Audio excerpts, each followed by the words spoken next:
ఓం నమః శివాయ శ్రీమాత్రే నమః. మిత్రులకి శ్రేభిలాషులకి అలాగే నన్ను ఎంతగా ఆదరిస్తున్న యూట్యూబ్ ప్రేక్షకులందరికీ కూడా పేరు పేరు ధన్యవాదాలు. మిత్రులారా, మీ అందరికీ పరాదేవత ఎలివెలలా మీతో ఉండి మీ మనోవాంఛ నెరవేర్చాలని మనస్ఫూర్తిగా కోరుకుంటున్నాను. మీ అందరికీ మకర సంక్రాంతి శుభాకాంక్షలు. ఈ సంక్రాంతి మీ జీవితంలో కొత్త వెలుగులు నింపాలని కోరుకుంటున్నాను. అయితే మీ రాశి ప్రకారం ఈ చిన్న పరిహారాలు చేయండి. సంవత్సరం అంతా మీకు అఖండ ఐశ్వర్యం మీ సొంతమవుతుంది. రాశి వైజ్గా చెప్తాను. మేషరాశి వారు సూర్యుడికి కుంకుమ కలిపిన నీటితో అర్ఘ్యమివ్వండి. మీకు అధిక ధన ప్రాప్తి, అధికార ప్రాప్తి లభిస్తుంది. అలాగే వృషభ రాశి వారికి మహాలక్ష్మికి తెల్లని పువ్వులు సమర్పించండి. మీకు ఆర్థిక స్థిరత్వం వస్తుంది.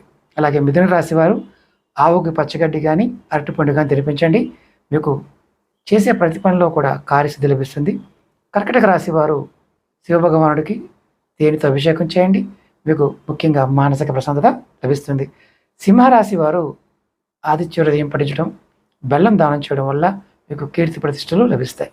కన్యారాశి వారు గణపతికి గరక, పేదలకి అన్నదానం, అంటే గణపతికి మీరు గరికని సమర్పించిన పేదలకి అన్నదానం చేయడం వల్ల మీకు రాబోయే రోజుల్లో విఘ్నాలన్నీ తొలగిపోతాయి. తులారాశి వారికి శ్రీ సూక్తం పఠించడం, తెల్లని నువ్వులు దానం చేయడం లక్ష్మీ కటాక్షాన్ని పొందుతారు. వృశ్చిక రాశి వారు ఆంజనేయ స్వామికి సింధూర పూజ చేయించండి. మీకు అప్పులు ఉంటే తొలగిపోతాయి. అలాగే ధనుసు రాశి వారి పసుపు రంగు వస్త్రాలు, అంటే ఒక పసుపు రంగు వస్త్రంలో శనగలు కట్టి దానం చేయండి, లేదంటే వస్త్రాన్ని దానం చేయండి.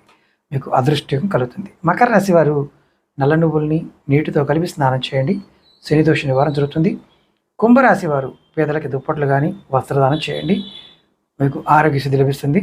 మీనరాశి వారి మీ గురువులకు, పండితులకు దక్షిణ సమర్పించండి.